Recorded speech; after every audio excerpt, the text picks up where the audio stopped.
Hello mga kakasina! Ako po ulit si Ate Angel ng Kasina ni Angel, and for today's video, tuturuan ko po ulit kayo ng another dessert recipe na for sure ay hindi mo pa nagagawa or nasusubukan sa iyong kusina, kaya't panoorin ang buong video dahil madali lang po ito.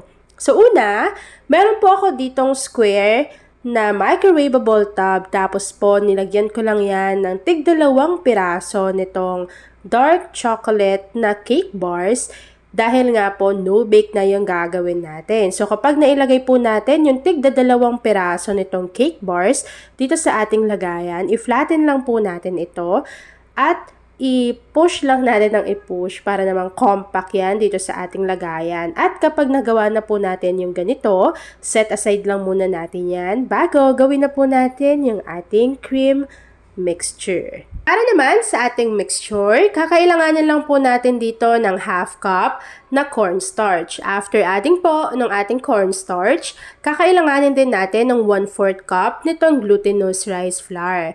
Kapag nailagay na natin yung mga dry ingredients, haluin lang po natin ito para mag-combine.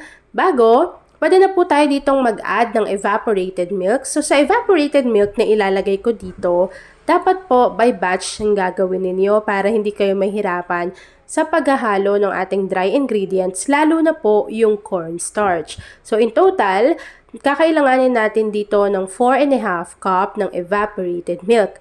After adding ng ating evaporated milk, maglagay lang po tayo dito at least half teaspoon ng vanilla essence or vanilla extract.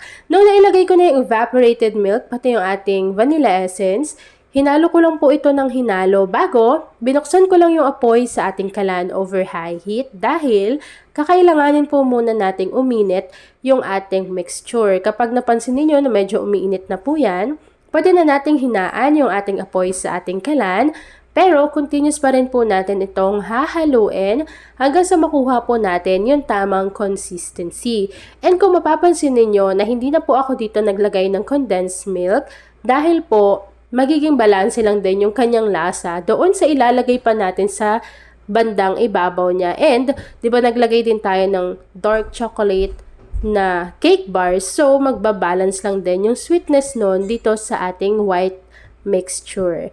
Ayan, so hahaluin ko lang to mga kakusina hanggang sa makuha ko po yung tamang consistency, and then after po nun, ipapakita ko sa inyo kung ano pa yung next procedure. So habang hinahalo ko to at hinihintay natin na kumapal yung kanyang consistency, please don't forget to like and follow yung ating Facebook page, Kusina ni Angel. Kung meron ka ring Instagram, paki-follow na rin po ako doon, Kusina ni Angel.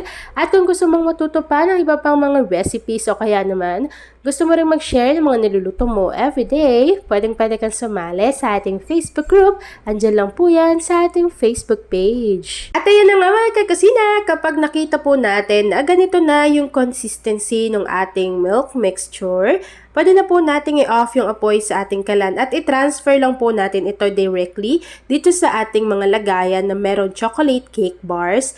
And kapag naisali nyo na po yan dyan, hihintayin lang po natin tong mag-set at mag-firm. Pero, wag po kayong mag-aalala dahil hindi po yung mag-set na para bang maha blanca.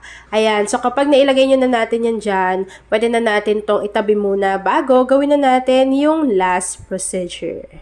And yes mga kakusina, para sa ating chocolate ganache, kakailanganin po natin dito ng 1 cup na all-purpose cream and 2 cups na sweetened chocolate chips. So, ilagay lang natin to dito lahat. Tapos, tutunawin lang natin yung ating chocolate chips. Kapag nakuha na natin yung ganitong consistency, pwede na po natin i-off yung apoy sa ating kalan at kunin na natin yung sinet aside natin kanina na merong milk mixture. Tapos, ita-transfer lang natin yung ating chocolate ganache. Hintayin lang natin tong mag-set sa ating mga chiller. So, ako po mga 1 hour ko lang siyang inilagay and ipapakita ko sa inyo kung paano yung kanyang consistency. At ayun na nga mga kakasina, kapag nalagay na po natin ito sa ating chiller and medyo nag-set na nga yung ating chocolate ganache, pwede na po tayo ditong mag-dust ng cacao or cocoa powder. Tapos, pwede na po natin to enjoy. Kung ilalagay nyo nga po pala ito sa chiller ng mas matagal, mas magsiset or mag-firm po yung ginawa nating chocolate ganache. At ayun na nga mga kakasina, tapos na naman po ang ating mala dream cake na dessert recipe. Kung nagustuhan mo yung ating video, please like and share this video. At kung hindi ka pa nakakapag-subscribe sa aking YouTube channel na Kusina ni Angel, please click subscribe button, click mo na yung notification bell, click all para lagi kang updated sa bawat ina-upload kong mga videos. And yes mga kakusina, kung isa ka din sa dessert or chocolate lover kagaya ko, please share this video and mag-heart-heart ka na dyan. Yan lang mga kakasina. Thanks for watching!